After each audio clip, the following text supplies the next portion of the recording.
Excellent, excellent.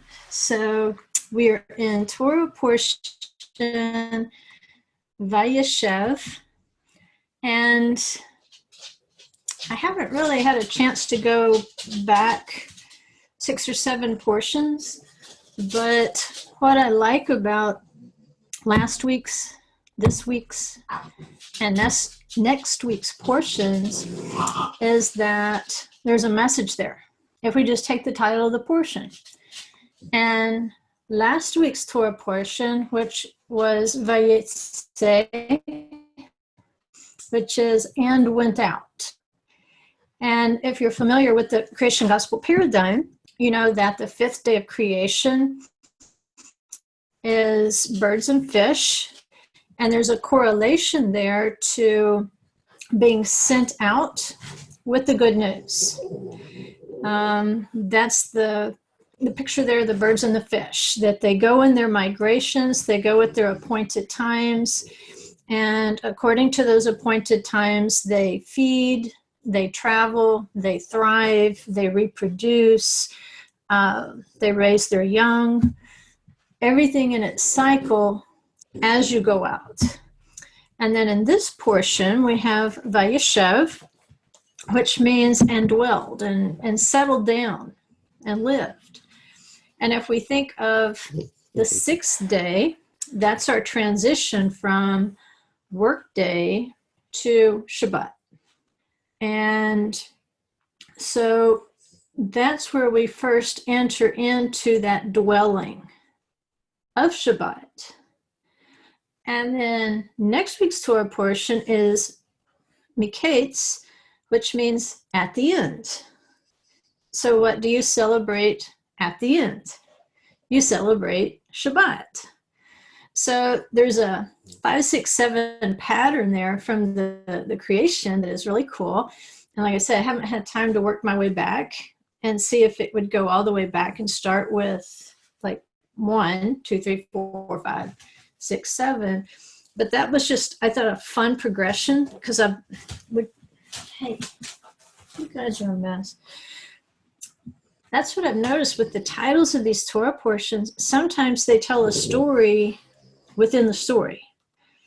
And so next week's Torah portion, you can actually apply the rule of first mention with next week's Torah portion, which is Miketz. You first heard that expression if you were reading it in Hebrew in the beginning in Bereshit in the story of Cain and Abel. Because when Cain and Abel brought their sacrifices, they brought them Miketz Yamim. Miketz Yamim. So you can hear the title of the Torah portion. At the end, Miketz Yamim, of days. And we know that that's a picture of Sukkot, and it's also a picture of the Shabbat. So they brought their sacrifice, they brought their offering at the end of days, at Shabbat or at Sukkot. And in next week's Torah portion, we're going to see what happens to Joseph at the end, Miketz Yamim. At the end of his days of tribulation, there's going to be a regathering of the family. And that's the whole point of Shabbat. Shabbat is a gathering. We know it's a gathering. We get every hint in the world that it's a gathering of like-minded people, of brothers, because in that wicked lamp, remember, the seventh abomination is one who separates brothers. So if the worst thing you can do is to separate brothers, then the best thing you can do is gather them together, which is the spirit of Shabbat. And again, if you haven't memorized the days of creation, along with what was created on each day, and the key verbs in order, not just memorize them, but in order, because what a lot of people tend to do is reverse the first and the fourth days. But it's vital that you understand there was light before there was physical light. And we will go back to the light, the eternal light, or the primeval light, if you want to call it that, that existed before the sun, the moon, and stars. It helps build that sense of who we are and what we are came out of eternity and will one day pass back into eternity, that we're only living in this very tiny space of time. And this very tiny space of time, though, is vital to how we go back into the primeval light, or even if we do, because there are some people, it says, who will be cast into outer darkness. I apologize. These dogs are making really strange noises. And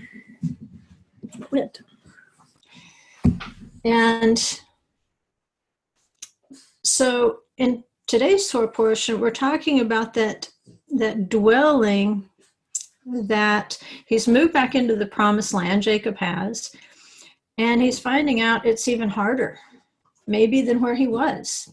Jacob's trouble persists. We know these narratives are prophetic. So I wanted to build on last night's lesson. I don't know if you've had time to listen to it. If you have, raise your hand. Okay, enough of us haven't. I know I can't go in real big depth, or deep depth, but basically we looked at the 4 altar judgments. We looked at the famine, the sword, the pestilence, and the wild beast. And then, as kind of a preview, we applied it to the 4 horses of Revelation and what they represented in the book of Revelation. But the reason I wanted to look at those 4 altar judgments is because, at least for today's lesson, I want us to differentiate between the testing of the righteous and the judgment of the wicked. And in the story of Joseph, maybe we've been conditioned to see him as completely innocent, completely undeserving of everything that happened to him. And obviously nobody deserves what happened to Joseph. But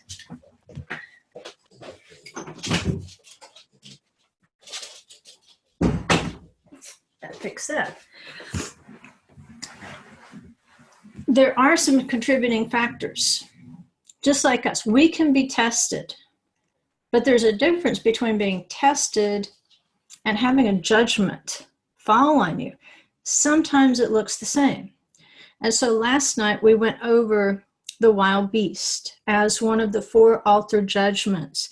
And let's see. Just to give you the scripture references for those of you that haven't had time to listen to the recording, you can find the altar judgments in Deuteronomy 32, 23 through 25.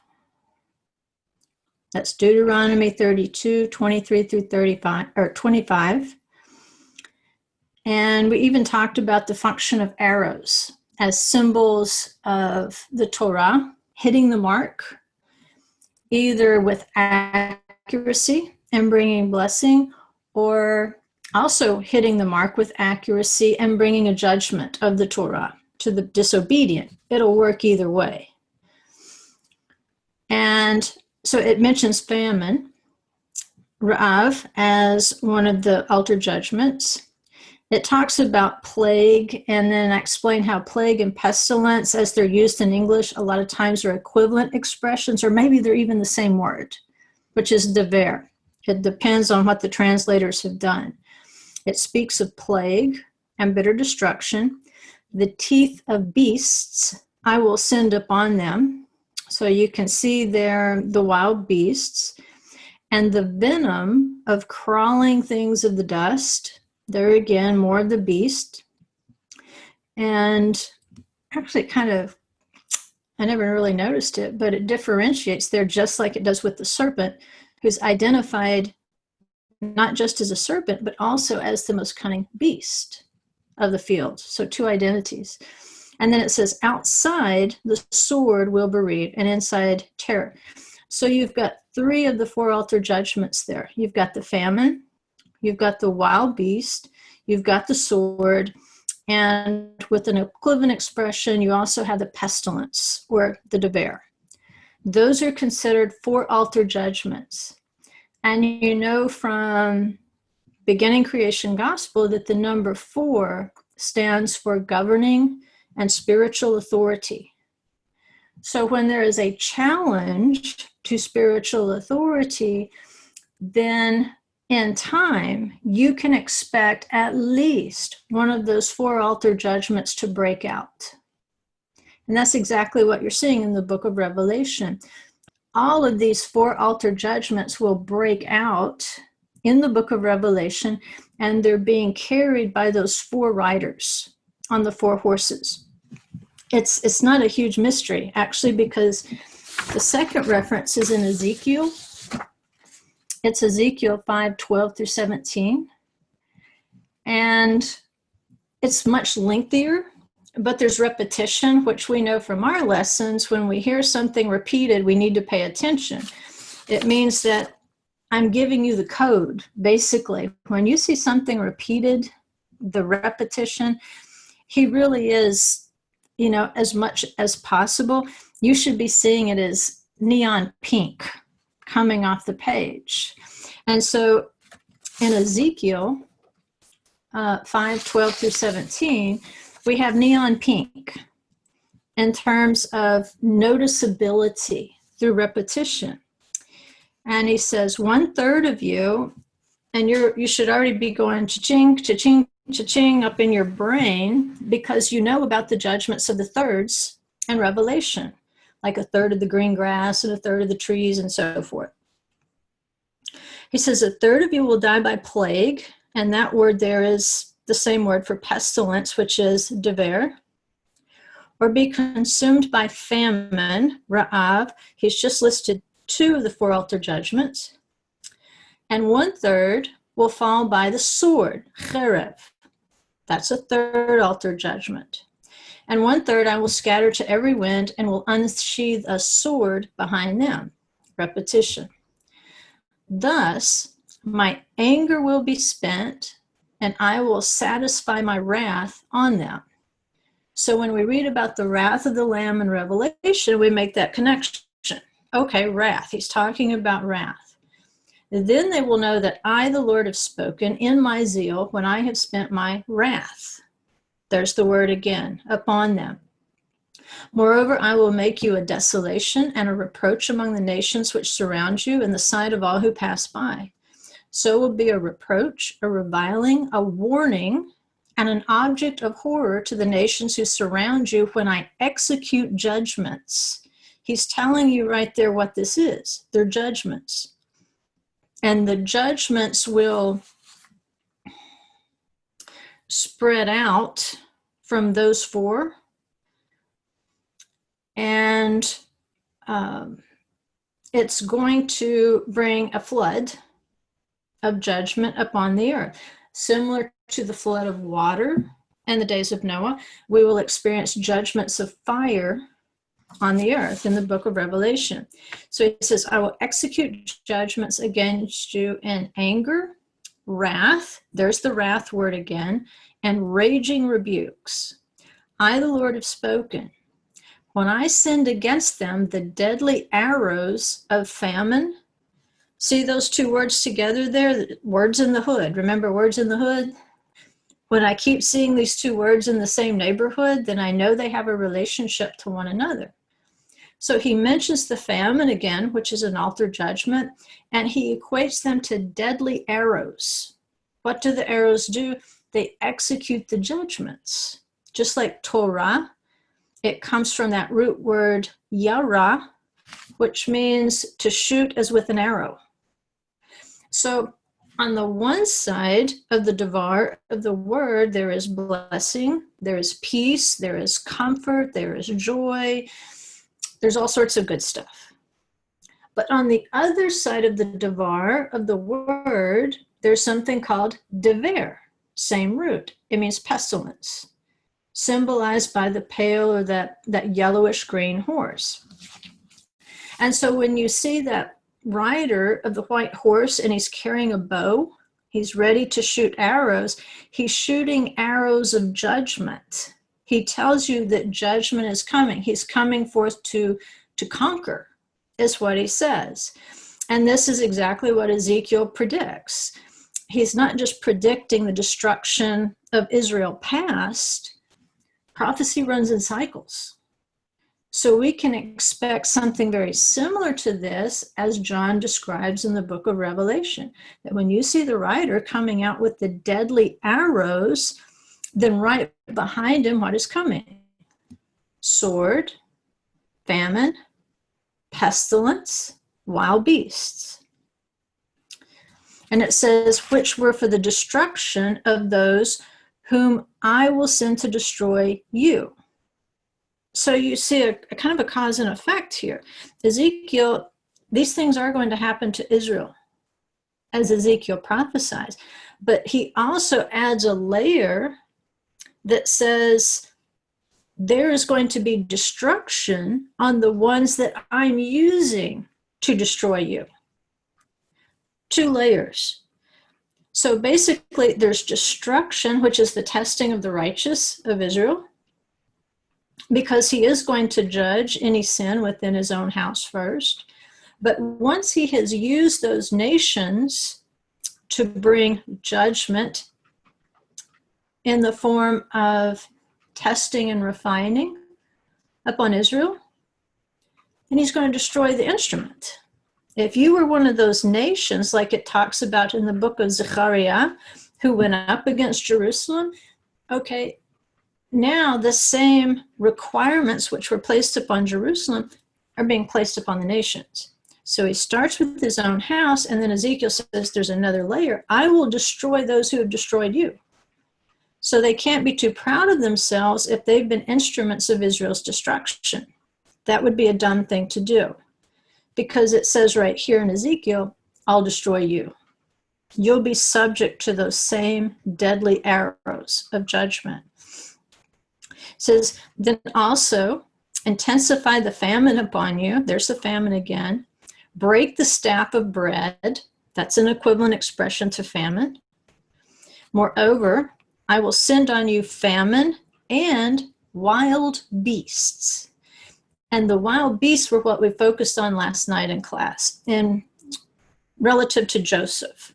And we even looked generationally how these 4 altar judgments actually appeared in the lives of the patriarchs as tests, not to destroy them, but to refine them. And it says, they will bereave you of children, plague and bloodshed. Again, that's the dever, the pestilence. And bloodshed also will pass through you. And I will bring the sword on you. I, the Lord, have spoken. So I didn't count it up. But if you just took that one passage, there's more passages that speak of the altar judgments, the 4 altar judgments. But if you just took those 5 verses out of Ezekiel and started circling each of the altar judgments, you would see how frequently he's using repetition to help you understand what a judgment is connected to his wrath. That ultimately his wrath is to refine, because he is going to bring a flood of fire. And he uses, these descriptions of the heat of his anger, kind of relative to the fire in Revelation. And it's just like it was in the days of Noah. He's going to bring judgment. So we are judged according to our wickedness. We're not judged according to what we are not doing. He's very much about consequences. Whatever you do, I'll do to you, except it's going to be way worse than what you had in mind. And so in Noah's day, we have the pattern. Yeshua says, as it was in the days of Noah. And that's actually said more than once. So we look back to the days of Noah and we say, okay, what was the judgment? What was the deadly arrow in the time of Noah? It was a flood. So why would the judgment be a flood? Well, it goes back to, what was mankind doing? Mankind was flooding. What do we mean by flood? Let's look at some passages, and I'm going to kind of switch back and forth between the Torah portion and the Wicked Lamp in Workbook 2.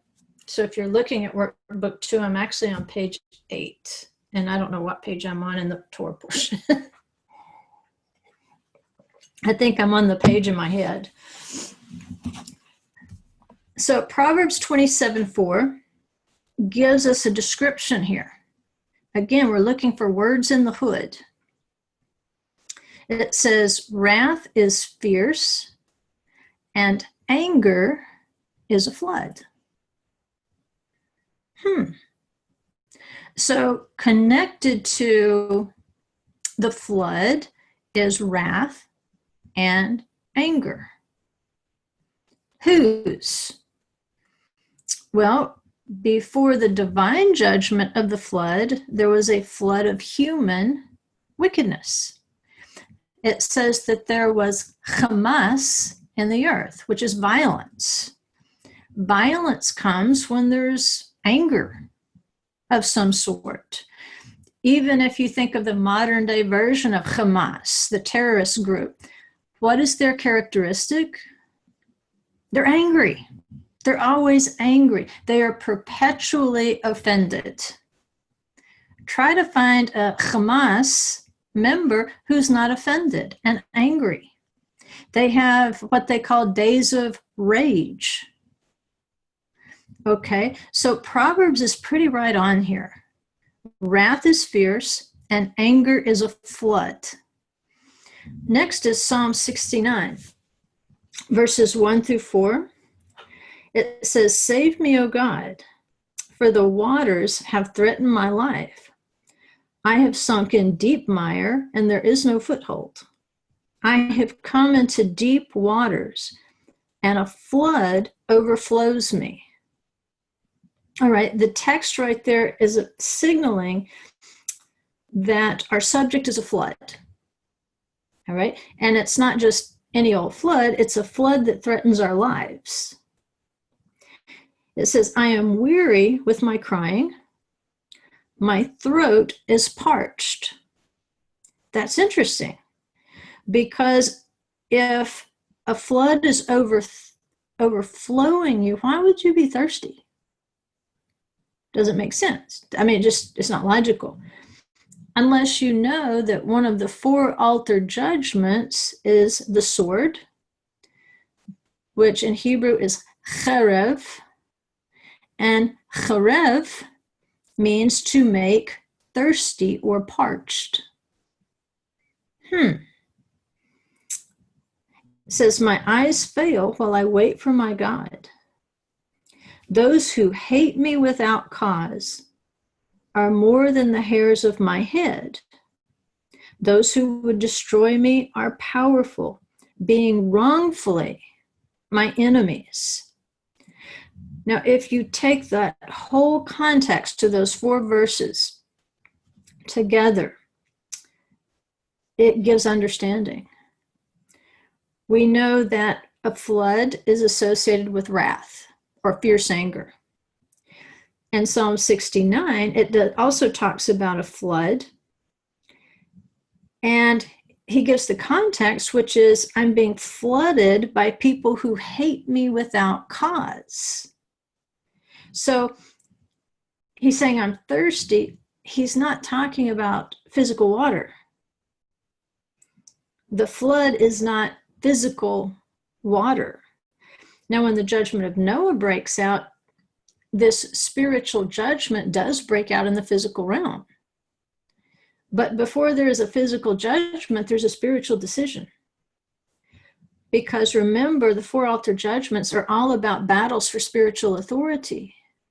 So the battle for spiritual authority has already started when the literal water flood starts.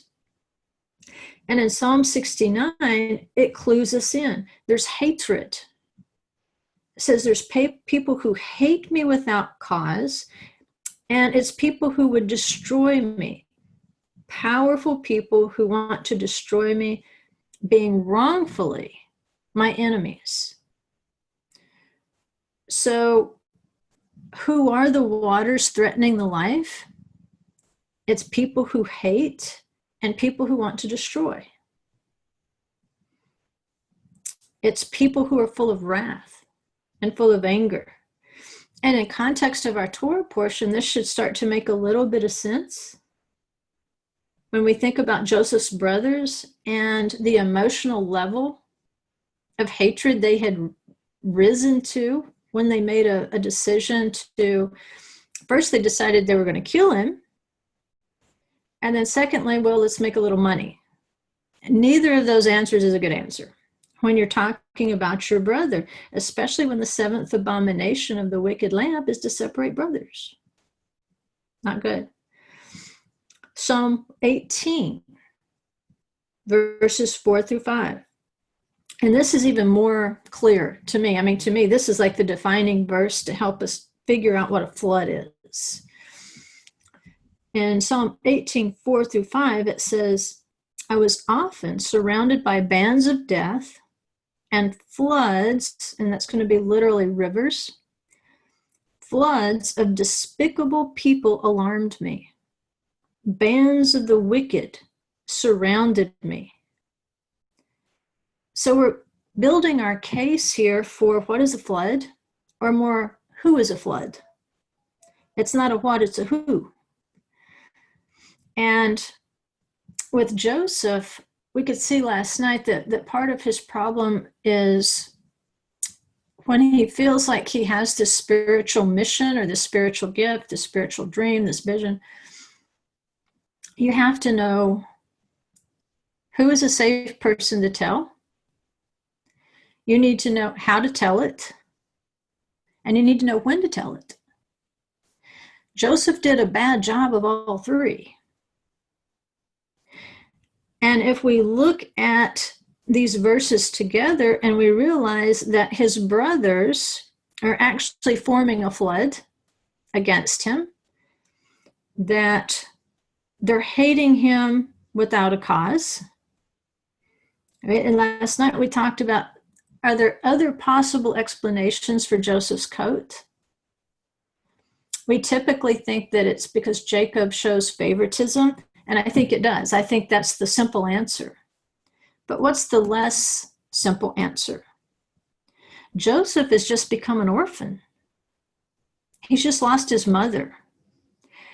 And as a father, would it make sense for Jacob to give Joseph a gift to assure him that he's still special, even though his mother's passed away? Something to say, Daddy loves you. I'm sorry you lost your mom, but his brothers didn't see the gift that way. They saw it as a competition. They saw it as a threat to their position, to their territory, to their authority within the family. And before he knows it, he's surrounded. Here it calls it bands of wickedness. And we say, well, that sounds pretty serious because, again, we're talking about when judgments come, they come as judgments on the wicked. But again, there's two levels. Israel is Israel. They have a promise. As wickedly as these brothers are acting in that moment of their lives, they still have a promise. They still have a birthright. They still have a blessing. Now, they're messing it up in the present, but in the long term, the gifts of God, it says, are without repentance. They still have a spiritual destiny. So you can see this struggle for spiritual authority. There's a lot of things that are being refined in this family. It doesn't mean that they're hopelessly lost and wicked, because we know that through Joseph, the salvation and the redemption will ultimately come. But for this Torah portion, what we see is that Joseph is surrounded by bands of death that Floods of despicable people alarmed me. Bands of the wicked surrounded me. It's because of their wrath and fierce anger, that flood, like Proverbs describes. It's the flood of Psalm 69, those who hate me and those who would destroy me. And so with those clues as to what a flood actually is in Scripture, we can see that there were bands and floods and rivers of wickedness in the days of Noah. They were challenging spiritual authority. They would not listen to Noah, a preacher of righteousness. And after 100 years, the true judgment comes. Their flood is swallowed up by his flood. Just like the snakes. Remember the serpents? They're wild beasts. And so when Aaron and Moses, they throw the rod down, they make a snake. The magicians also throw down their rods, they make snakes. And you say, well, how can I tell the difference between the godly snake? That sounds strange. Just say that out loud and see how it sounds. The godly snake and the magical, the sorcerer's snakes. Well, the godly snake eats up the satanic snakes. They are challenging the spiritual authority of Moses. And in that spiritual challenge, their snakes get eaten up. They get swallowed up. Just like the floods of the wicked in the days of Noah get swallowed up by a true heavenly flood. So whatever you think you are, Adonai has one bigger that can eat yours. That's the message. So that takes us forward to Revelation. Revelation 12, 15 through 17. Now we have a guideline as to what is a flood. It's wicked people. It's bands of wickedness. It's people who are full of anger and wrath. And I think we see that everywhere we look today. There's people angry about something. It says, and the serpent poured water like a river. Okay, that's why I wanted you in Psalm 18:4, where it said floods there, that particular word was rivers. Sometimes we have equivalent expression, but sometimes that equivalent expression makes a difference in another context. So the flood of Psalm 18:4 is rivers. And when we get into Revelation 12:15, it says the serpent poured water like a river out of his mouth after the woman. So he's creating a flood of a river so that he might cause her to be swept away with the flood. So right there in that one sentence, you can see the equivalent expressions that explain Psalm 18:4, that bring that context into the book of Revelation. So water like a river out of his mouth. What's coming out of his mouth? Wickedness, right? How much of the stuff on the wicked lamp comes out of your mouth? Most of it. Why? Because out of the abundance of the heart, which is the middle of the wicked lamp, it says the mouth speaks, right? So the woman Israel, let's just assume that this is Israel being spoken of, and Israel, not apostate. There is also an apostate Israel, which is going to be that metaphor of the adulterous woman or the harlot. There's two different metaphors. One is going to be the virtuous woman.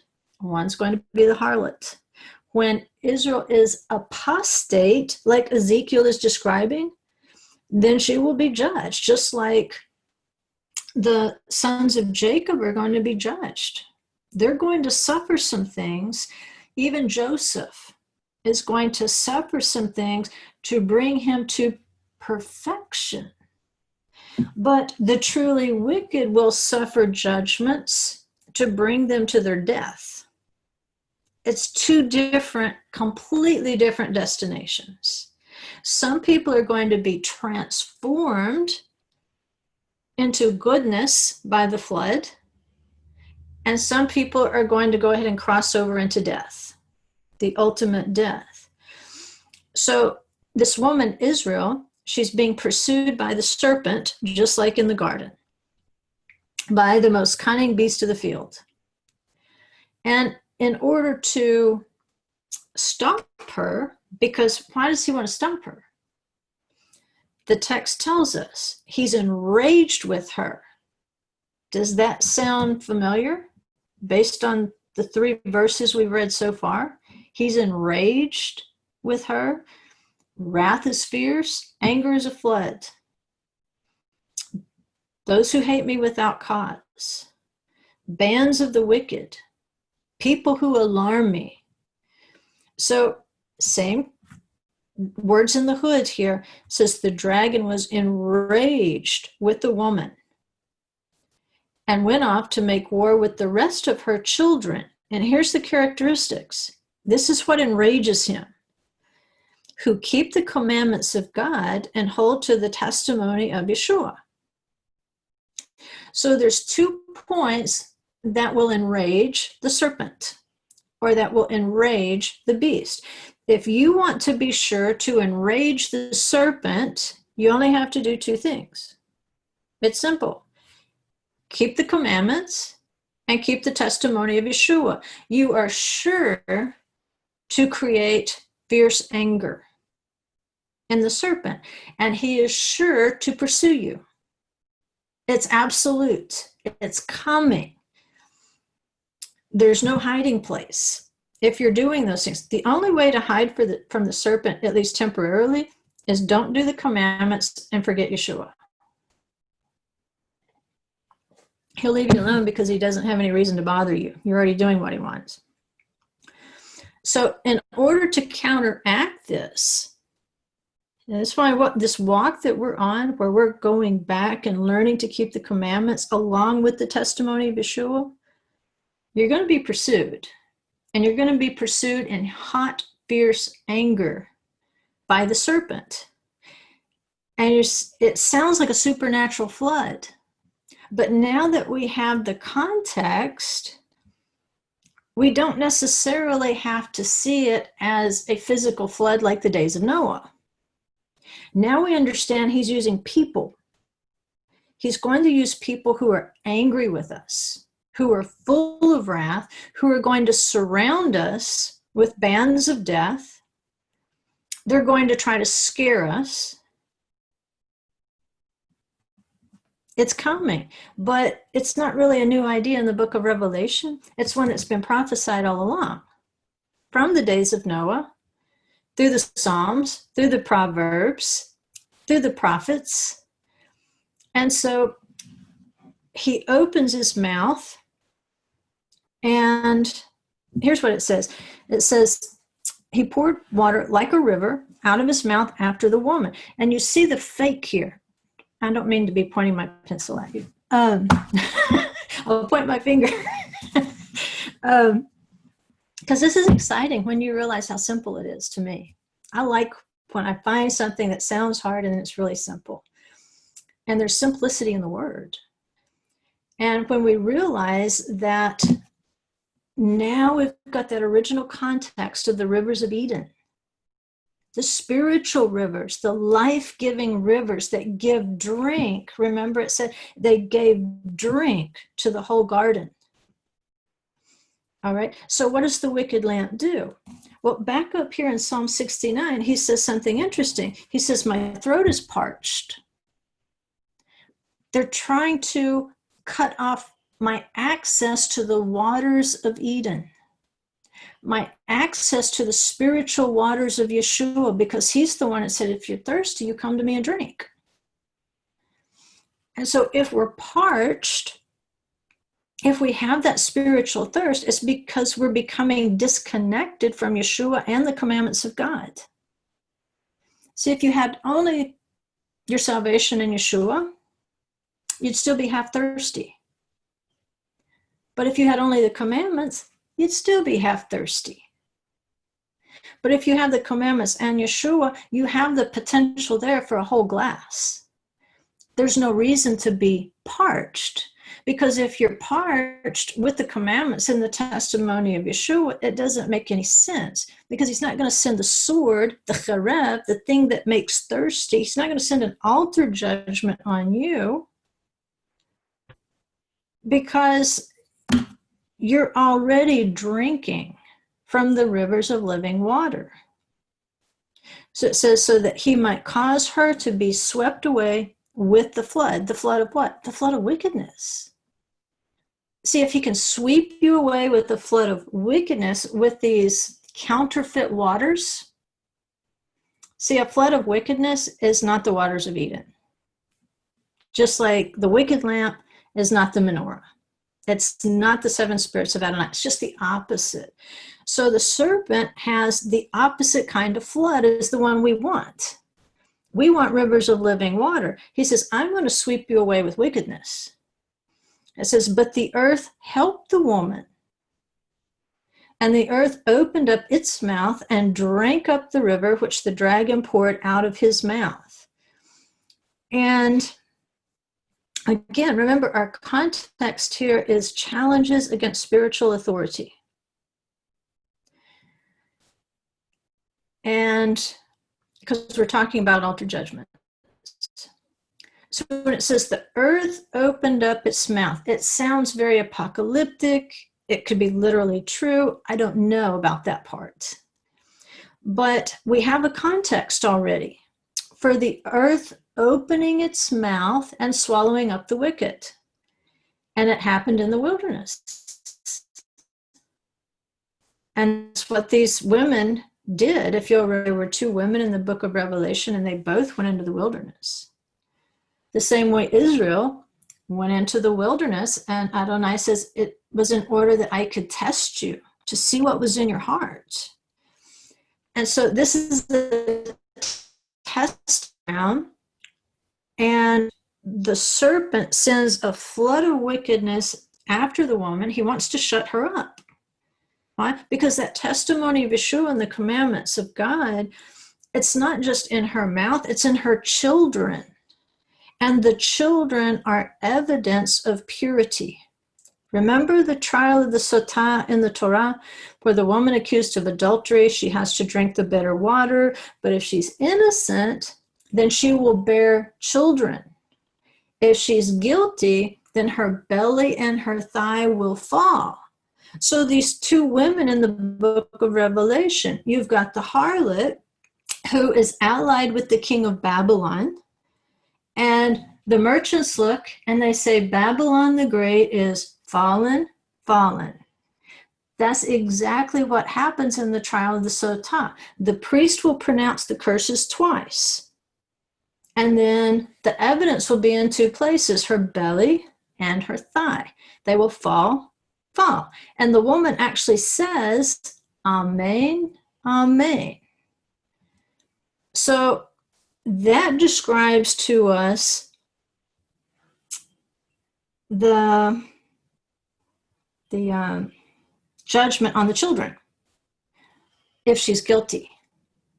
But he doesn't just give us the example of a guilty woman. He gives us the example of a virtuous woman, a woman who has been faithful to her husband. And she says, Amen, Amen. But the evidence of her purity and her righteousness is in her offspring, because she will bear children. It's a supernatural process. In fact, it might be the only way, if I'm not mistaken, that a human being can actually force a miracle from God. Think about that.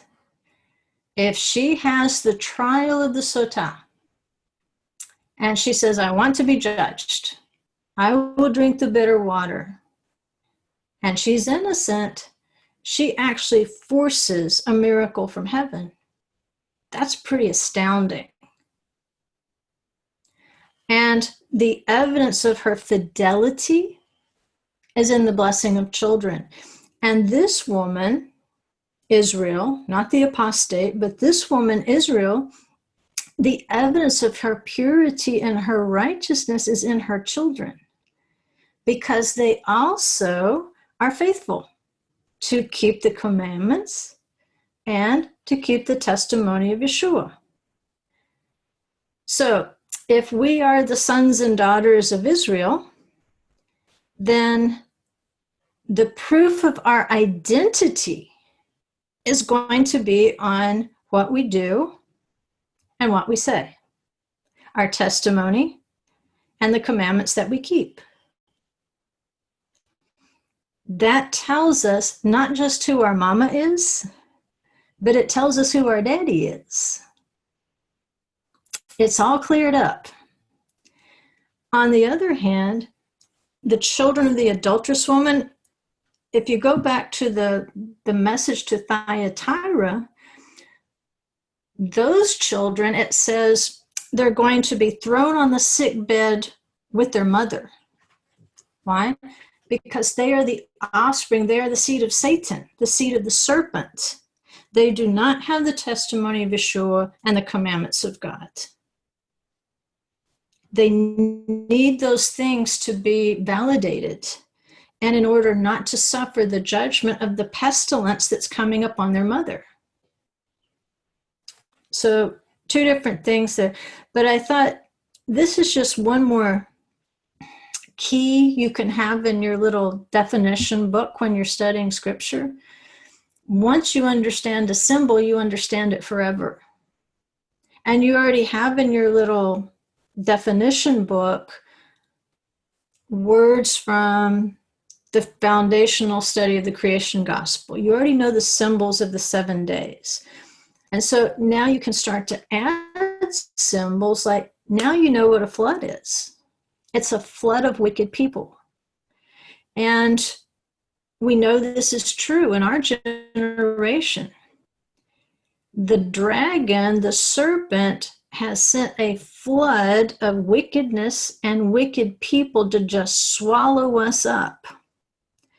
You can't turn on the television. You can't turn on the radio. You can't drive down the street. You can't go to work. Sometimes you can't go to a family reunion.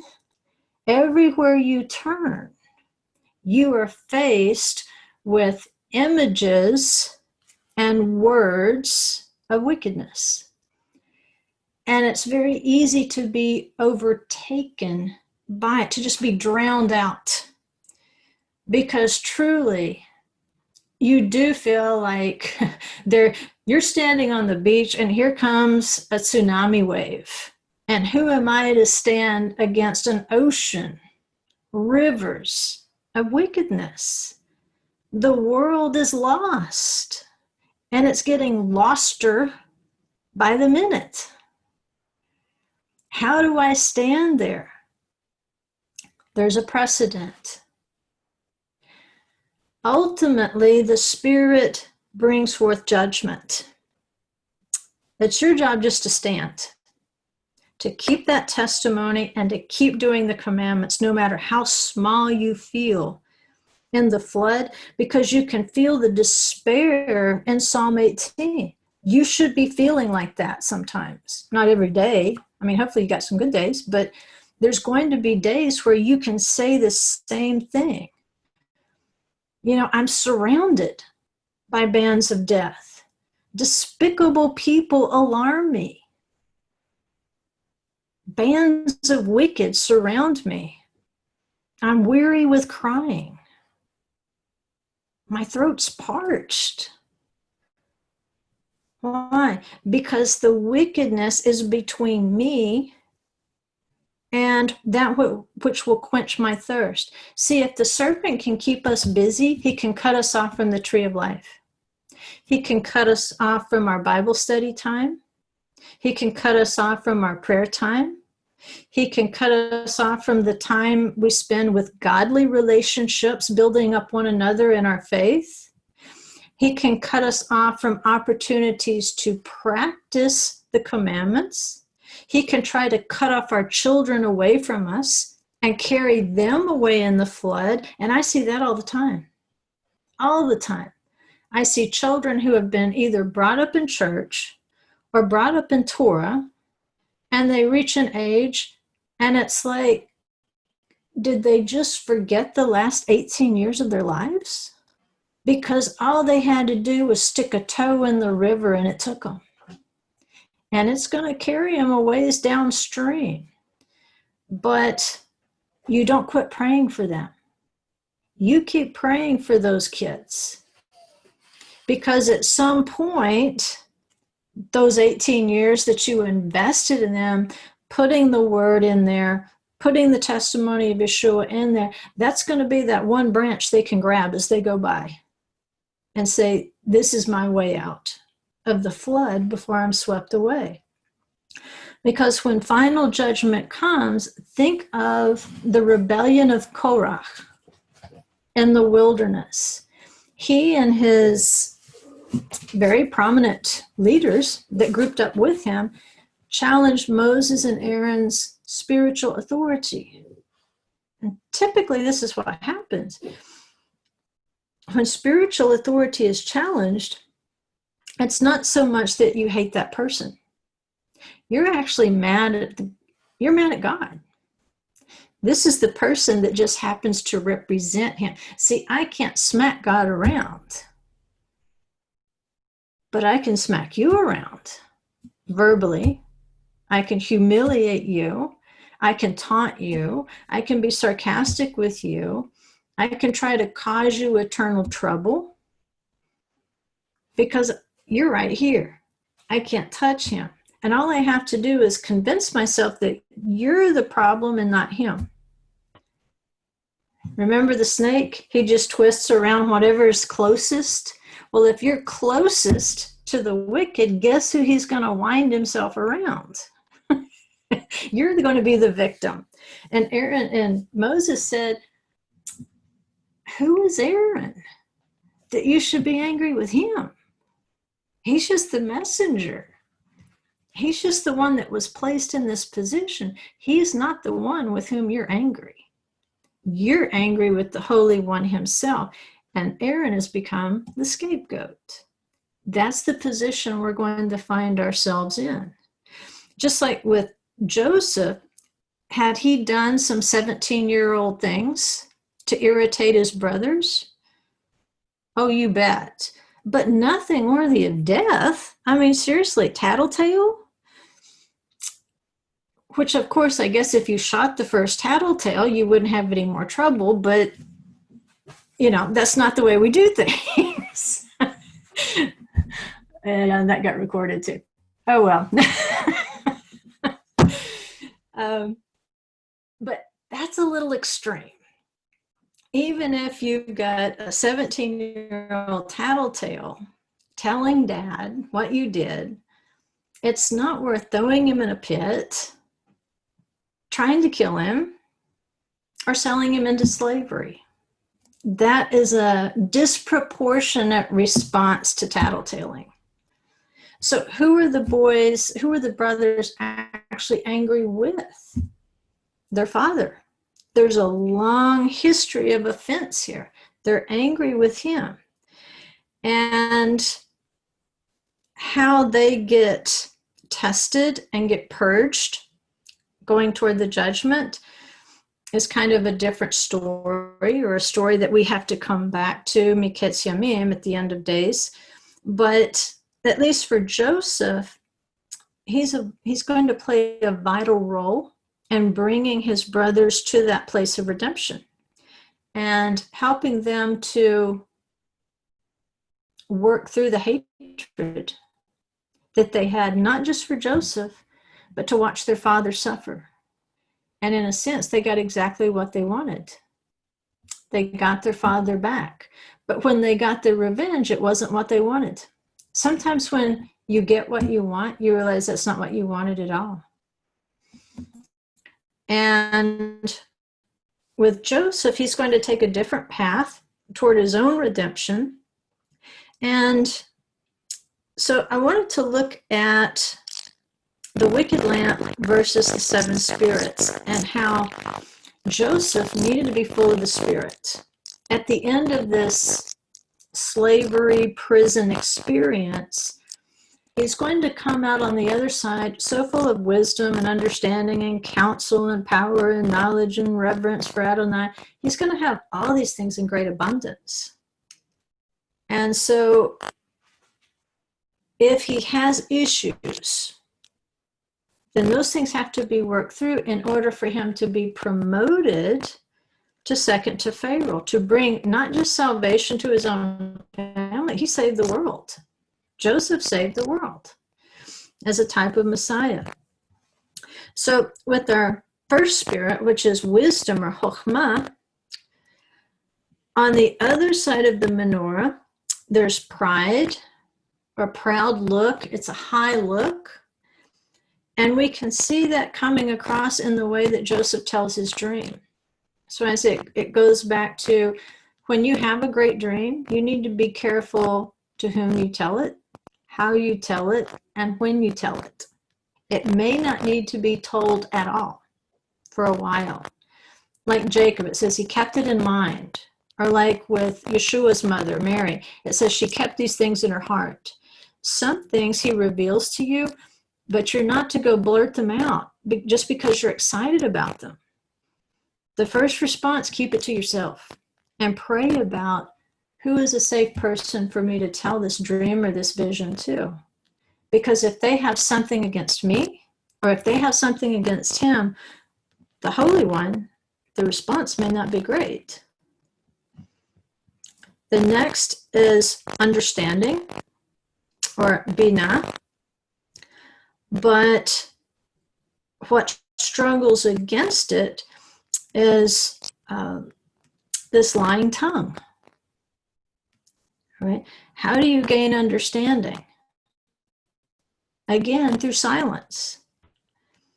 Just like with wisdom, you have, it's like your first light. All right? Light separates from darkness. But with that light, if you've got proud eyes, all you're seeing is things to be acquired. And at first, Joseph, through his dream, he sees spiritual authority as something to be acquired. So it's not working in the right way there. He's not moving in wisdom. Same thing with understanding. How can he be understanding and rightly divide the word of truth when his mouth is moving? Joseph talks too much. And he talks to the wrong people at the wrong time. The next one is counsel, or itzah. And that corresponds to hands that shed innocent blood, which in Judaism is generally accepted as a type of gossip. Right? So if Joseph is tattling, then he's not bringing he's not bringing good fruit into the relationship. He's destroying the fruit, or the fruit he's getting is actually bad fruit. Because the bitterness, especially between he and the sons of the concubines, it was especially difficult with those brothers because they already had a sense of we're less. You know, we're not like Leah and Rachel. We're the sons of the handmaidens, like, you know, the sons basically of slaves who didn't have a choice. So they're already going to have issues and offenses. And with Joseph tattling on them, that's not good counsel, right? And so rather than hearing what his brothers are saying, because see, had he listened, maybe he would have heard the offense and could have dealt with it, or at least kept his mouth shut. But instead of listening, because remember, the thing with the spirit of counsel, it's not your ability to give advice, it's your ability to receive it. You have to meekly receive the engrafted word. And Joseph's not reading the signs. He's not receiving anything in. He's only projecting out because he's right. And I tell you what, we are overrun with children of Joseph today. who are not really listening to other people. They're only proclaiming what is right and true and correct and running to tell daddy when they're doing it wrong, rather than listening to the hurts that those people have. And what are we doing? We're creating greater offenses. And the family gets more and more and more and more separated. So you can't develop understanding if you're the only one talking. And you can't develop counsel if you're not hearing. And then we've got the heart that devises wicked plans. We could see in the dream that Joseph kind of has plans, because Jacob interprets the dream. Everybody seems to know what the dream means. And in Joseph's mind, it means I'm going to have authority over everybody. I got plans here. He's not really seeing the fullness of that dream, which means that there is going to be an equality among the brothers in the bowing down process, but that he's going to be that instrument of salvation and restoration. Not I'm in charge, but I'm going to be a servant. And then we've got the spirit of power, or gvurah. And remember, what struggles against that is feet that run quickly to evil. So what does Joseph do? If he can catch his brothers doing something wrong, apparently he runs straight to it and then runs straight to daddy. Doing what? Separating brothers. This has got to be tested out of him. And then there's knowledge, or da'at, which is that sacrificial love. Joseph has not yet learned to live sacrificially for his family, but he will. And it's not going to feel good. It's going to feel pretty awful. It's going to feel like, gee, how'd I end up in prison? But what is he learning? He's learning sacrificial love. And in the end, he acknowledges all these things I went through, it was for the benefit of someone else, not for them to bow down to me. He really gets the vision in the end. And the final one is the reverence of Adonai, which the counterpart to da'at, or sacrificial love, which is knowledge, that's going to be a false witness who breathes out lies. All right. The Holy One was not going to let Joseph progress to that point. He wanted to make him a faithful and true witness, to be a witness to the beauty of Israel, the beauty of the sons dwelling together, the beauty of the tribes that would descend from them. He would have to sacrifice to attain that level of intimacy. And in the process, he is tested by a false witness who breathes out lies. The wicked lamp will be used against you if necessary to purge out anything of that may still be in you. And the final one, remember, is to separate brothers, which corresponds to Yerat, or the reverence of Adonai.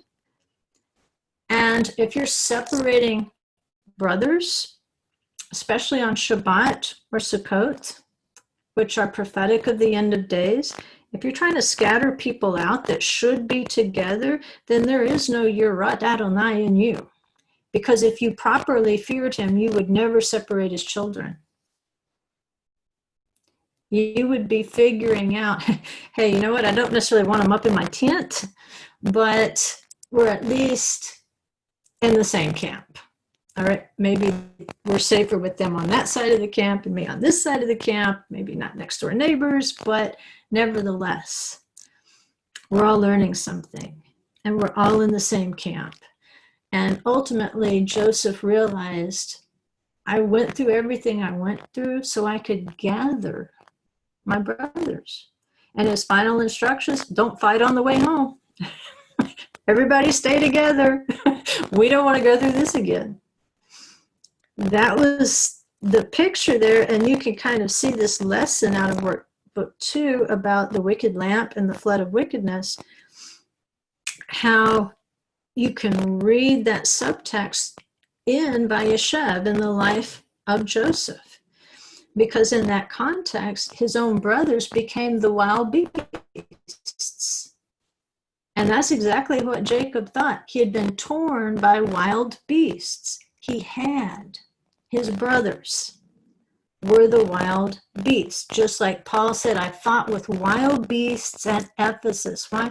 They were jealous because he was taking away their economic security. They're selling little silver idols of Diana. And so he goes in there preaching Yeshua. People are getting rid of their idols. He's taking away their income. He's taking away their territory. He's taking away their social standing. He's taking away the things that they believe are theirs. And that's what Joseph was doing to his brothers. Their perception, you're taking away our birthright. You're taking away our inheritance. You're taking away our birth order. You're taking away what little bit of relationship we have with our Father. You're threatening that. But truly, Joseph wasn't the enemy. It was Jacob and the sons that needed relationship counseling. They needed to work through those problems together. And if we refuse to do it with one another, then he can use the wicked lamp to exert an outside force to purify us, to bring us to righteousness. And so that the flood that we look for is the rivers of Eden, and we don't become overcome by a flood of wickedness. On the other hand, I'm sure Joseph felt like he had been overcome by a flood of wickedness, but the house that he grew up in was that branch he could grab as he got swept away with the flood, because he knew the statutes and the commandments that Jacob had taught him. He knew what righteousness was. And at every interval, there was a branch to grab so that he wouldn't go under in those times of testing. And that's what we have to do in those times of testing. Grab the branch of the commandment and the testimony. It might feel like it's really fragile at that point, because the forces surrounding you are great, but hang on, because the day comes when the earth opens up and it drops Korach and all his rebels right down into the earth, just swallows them up. And Moses and Aaron and those who were not challenging spiritual authority were standing on dry ground. No flood, no wickedness. The wickedness got swallowed up. So that's our hope. I'm going to stop the recording.